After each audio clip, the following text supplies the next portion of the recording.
वालेकुम सलाम जी। मैं कट्ठे तो 65-66 साल हो गई।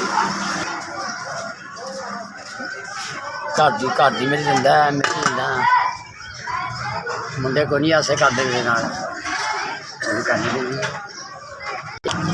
मैं तुम दसा भी मेरे बेटे मेरे साथ ही नहीं देंगे ते बिल बिजली के बिल तारने पैने पर जितों बिजली तारी मजबूरी है। सारे मुंडे ने पता मैं 15-14 घंटे बाहर रहना।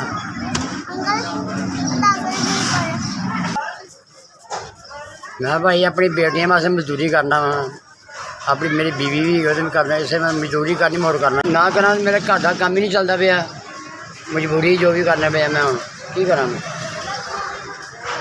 तुम दसिया ना भी औलाद साथ ही नहीं, 2 मुंडे वखरे कर छड़े। एक जरा मुंडा मेरा बड़ा बिल्कुल फंडर है, एक मुंडा नाल है बस चले गया।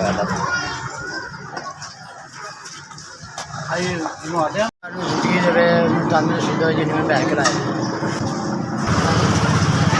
जिन्हें मैंने 4000 रुपये अल्लाह ने खुशियाँ दे, उसकी बड़ी मेहरबानी है।